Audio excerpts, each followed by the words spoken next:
A story about finding meaning can begin anywhere, but this one starts with a lie. An emotional life journey turns dangerous when a Navy captain mocks a quiet woman and freezes the moment she reveals she's a JSOC commander. What she uncovers next changes everything. Mia Watson felt the storm before she heard it. A low vibration through the soles of her boots, like something deep beneath the base was waking up. Rain smeared the windows of the transport shuttle, turning the runway lights into trembling halos. She sat alone in the back row, hands folded, spine straight, eyes steady. She didn't blink much anymore. Not since Syria. The shuttle door clattered open as they reached the hangar, wind slashing in sideways. Sailors shouted over the roar, strapping down crates, dragging tie-down chains across the soaked concrete. The storm's teeth were everywhere, metal groans, rattling beams, flashing lights. Mia stepped out quietly. Her uniform was plain, no ribbons, no patches. A flight suit zipped to the collarbone, the kind junior officers wore when asked to observe only.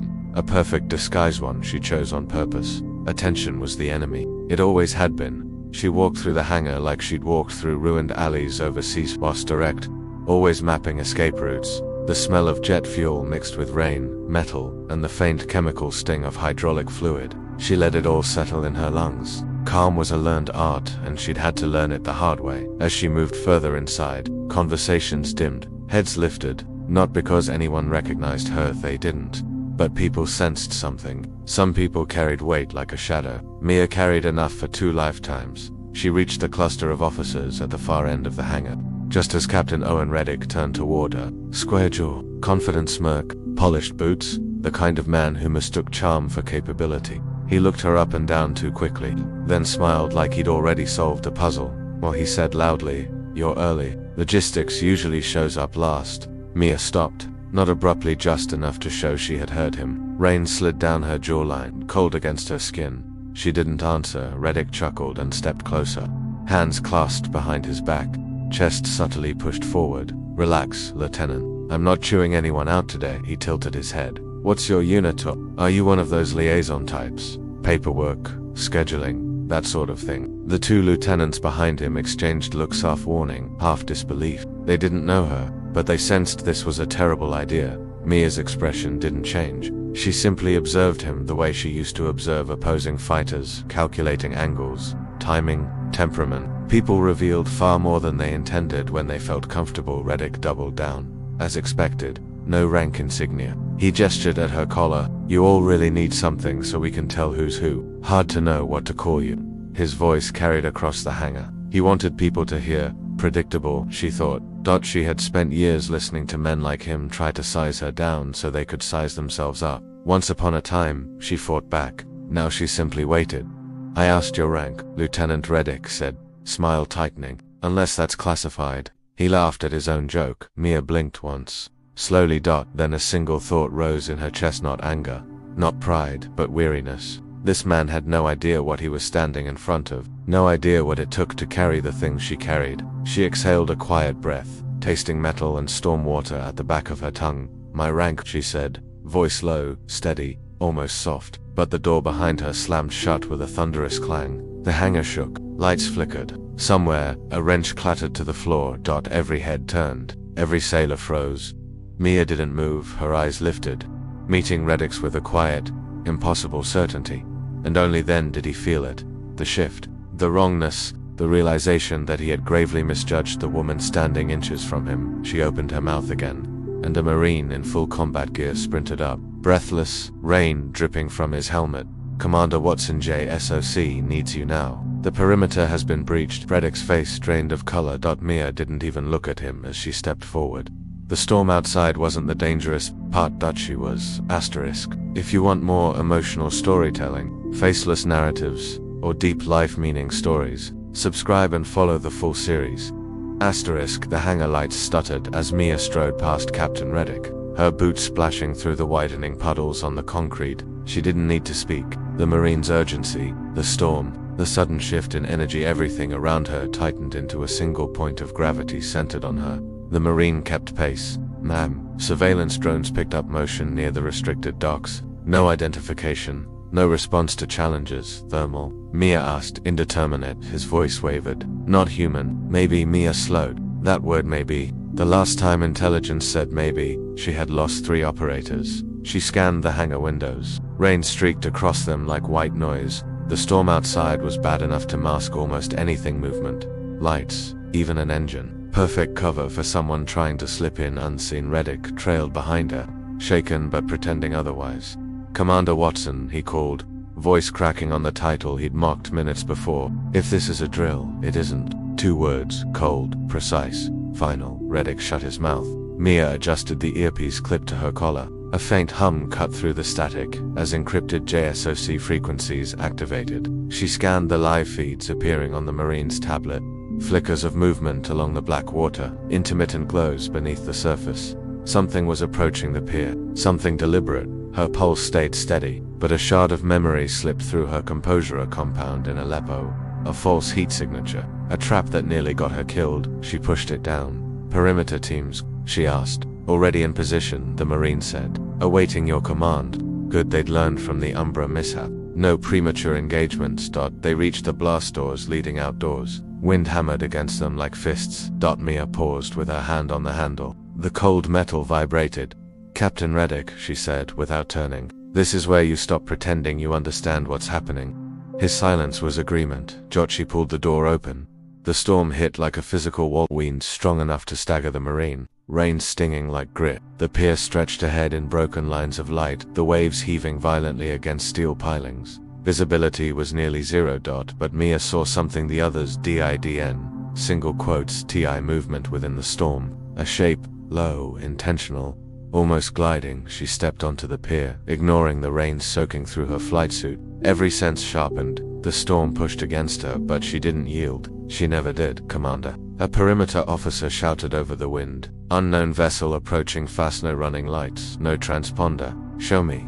They shoved a tablet toward her, water dripping off the screen. A drone above the harbor sent a ghostly infrared outline. Mia froze. The vessel wasn't approaching, it was drifting like someone had abandoned it. The hull looked torn. Warped metal peeled back as if something had burst outward, not inward. Blue pulses shimmered beneath the surface, rhythmic but unstable. The Marine beside her whispered, "Ma'am, is that?" But Mia had already started walking faster.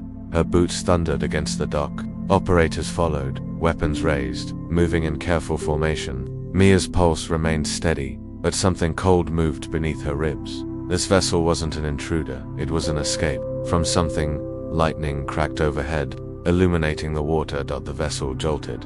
Once, twice, then a metallic scream split the storm deep, hollow, unnatural. The operators flinched. Reddick swore under his breath. Mia stepped closer, on me slow, as they neared the hull. The blue light pulsed again, brighter, frantic, almost alive. Then a single human hand slapped against the inside of the fogged porthole. Alive. Someone was inside. Mia's breath caught not in fear, but recognition. A scar along the knuckles, a ring she'd seen once in a photo. "Open it," she shouted. Operators moved instantly, attaching magnetic breaching clamps. Electricity snapped through the storm as they forced the hatch. It cracked, screamed, peeled open, and a body fell forward, collapsing into Mia's arms. Her throat tightened. It wasn't a stranger, it was someone she'd buried years ago, the man she lost in Syria. The man she mourned. Second in command David Hale. Alive. Barely breathing. With a single sentence rasping from his throat. "Mia, they're coming after you." Subscribe for more deep storytelling and meaning-filled plot twists. Mia lowered David gently onto the wet pier, her hands trembling despite years of training. His skin was cold, almost gray beneath the storm glow, but his eyes, flickering, frantic, never left hers. "You died," she whispered, voice cracking against the wind. David tried to smile, but it twisted into a grimace. "Not exactly." The operators stood in a tense half-circle, scanning the glowing vessel with raised weapons. Reddick hovered behind them, unsure whether to step forward or stay out of her way entirely. "What happened?" Mia asked, leaning closer. David swallowed hard. "It wasn't an op, it was a program." She froze. Not again. Not after Umbra, not after she buried 3 soldiers, because intelligence lied. Who ran it? She pressed. A wave slammed the pier, shaking the boards beneath their knees. David's breathing turned ragged, but he forced the words out. "JSOC didn't authorize it." A pause. "Mia, it was JSOC who hid it." Her pulse stopped for one impossible second. He wasn't accusing her. He was warning her. "We were test subjects. David rasped. Experimental tech, biological, something. We didn't understand it. We thought they were tracking insurgent labs. His eyes flashed with terror. But they were tracking us. Lightning ripped across the sky. Mia felt the weight return, the one she'd spent years burying under discipline and duty. If JSOC had gone rogue, if someone inside her own command had sanctioned this, then everything she believed in had already collapsed. She lifted David's head. Who else survived? He shook faintly. 2, maybe. They escaped before me. But the program isn't stopping, Mia. They need you back, alive or dead. A chill slid down her spine. Behind her, one of the operators shouted, "Commander, movement." The vessel jolted as if punched from below. The blue light shifted from pulse to flare, blooming outward until it lit the storm like a second lightning strike. Operators snapped into defensive positions. Reddick stumbled back, shielding his face from the glare. David grabbed Mia's wrist with desperate force. "You have to run." She held his hand tighter. "I'm not leaving you, Mia." His voice cracked, pleading. "This started because of you. They built all of it because of you." Her breath hitched. "What are you talking about?" But he never answered.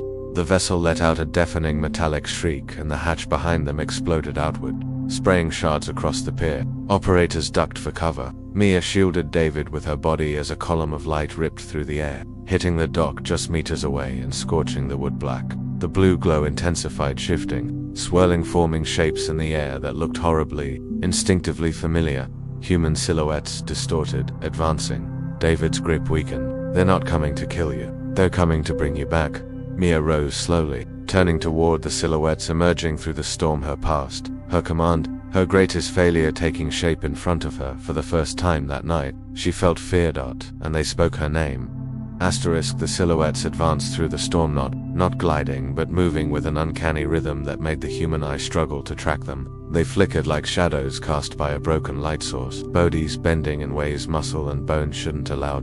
And they knew her name, Mia. The sound stretched, distorted by the storm, multiple voices folding into one. Her operators took a step back. David's voice trembled. "Don't engage. That's not them. Not anymore." Mia planted her boots firmly on the trembling dock. She rested David against a supply crate and stood, shoulders squared. The storm lashed her hair across her face, but she didn't wipe it away. If there was one thing she had mastered, it was facing ghosts. "Hold formation," she said, voice steady. Her team tightened around her. The silhouettes paused at the edge of the pier. The blue light from the ruined vessel flickered across their forms, revealing faces she recognized. Faces she had buried: Rodriguez, Chan, Waller, operators who died on the UEmbra mission. Except they weren't breathing. They weren't blinking. They weren't alive. Reddick broke first. "Commander, those are bodies. Walking bodies. How the hell is this possible?" Mia didn't answer him. She stepped forward. Lightning flashed, revealing something far worse. Their eyes were hollow, black pits swirling with the same blue luminescence radiating from the vessel. Their movements were synchronized, mirrored, not human reflex, controlled. Umbra wasn't in, Mia whispered. It was a collection protocol. David coughed behind her, voice raw. They wanted soldiers who wouldn't break, who wouldn't question, who wouldn't disobey orders. His voice dropped. "We weren't recruited. We were harvested." Her throat tightened. The storm suddenly too small, too quiet for the truth, strangling her from within. The closest silhouette, Rodriguez, tilted his head, the way he used to when teasing new recruits. Except now the movement was jerky, stuttering. "Mia, come back." Her operators raised their rifles. "Stand down," she snapped. She didn't know what shooting them would do, but she knew what shooting them meant. They were already dead, but their bodies were victims, and victims deserved better. Rodriguez took another slow, uneven step. Water sloshed around his boots, but he didn't react. No flinch, no shiver. The blue glow pulsed with each movement like a heartbeat not his own. A drone overhead sputtered, static flooding the comms. "Commander," a technician's voice cracked over the storm. "We're detecting signals, biomedical patterns, but not human, more like interference from the vessel." Mia asked no. From them. Mia felt the world tilt. Something inside Umbra, something inside the ship, something inside them. Chan lifted an arm, mechanical, precise, and pointed at her chest. "Your turn," the voices said in unison. Her pulse slammed against her ribs. She stepped backward without meaning to. David cried out, "Mia, don't let them touch you. That's how it spreads." Reddick grabbed her shoulder instinctively, but she shook him off. She wasn't afraid of death, not after everything she'd lived through, but she was afraid of turning into what stood before her. The storm intensified, wind screaming across the harbor, The pier groaned beneath them as another section of the vessel collapsed, sending sparks into the water. One silhouette broke formation while and sprinted in a jittery, inhuman burst straight at Mia. Contact, one operator shouted. Hold fire. Mia roared, because Waller wasn't attacking, he was collapsing. He slid across the pier, landing at her feet. Up close, his body was colder than the rain. His chest rose in shallow, broken gasps. Something beneath his skin pulsed blue, racing through veins like liquid fire. He raised his hand, not to strike her, to beg. Help me, he whispered, voice shredded by agony. Mia knelt despite the operators yelling for her to move back. She touched his shoulder gently, and the moment her fingers brushed the drenched uniform,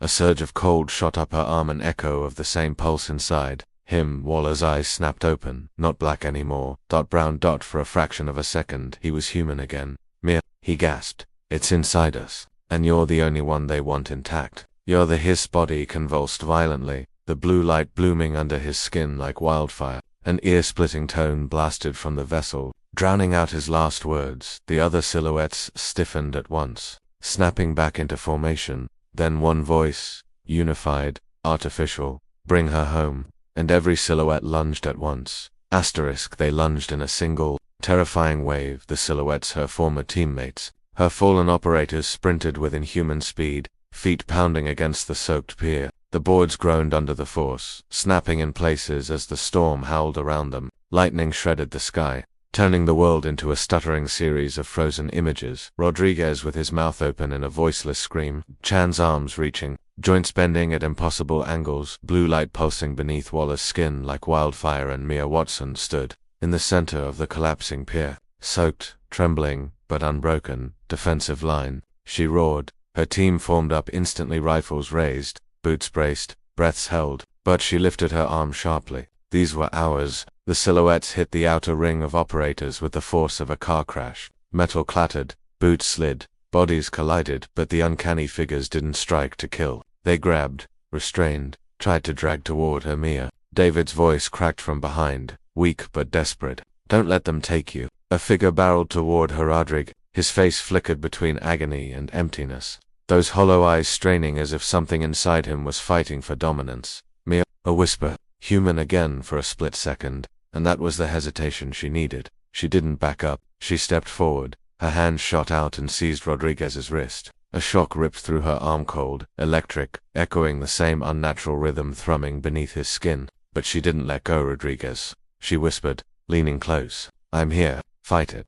His whole body the blue glow under his skin flickered, dimmed and burst violently. Rodriguez's scream tore through the storm. Mia. Her operators cried, trying to break through the pile of silhouettes restraining them. A pulse erupted from Rodriguez's ceased, a ripple of blue energy washing across the pier. Mia dropped to one knee, teeth clenched as the shock rattled her bones, but she didn't release his wrist. If she let go, she knew she'd lose him forever. Rodriguez, stay with me. For a moment, just one. His eyes softened, human, recognizing. Commander. A broken smile, still hard-headed. Then his body convulsed. The blue light shot upward from his chest in a twisting column straight toward the vessel. The other silhouettes stiffened, their motions glittered. The blue inside them wavered like faulty circuits.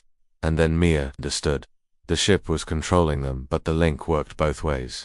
She rose to her feet, soaked hair clinging to her face, legs trembling, but a new fire burning behind her eyes. David, she shouted over the storm, if the core is still active, we can overload it.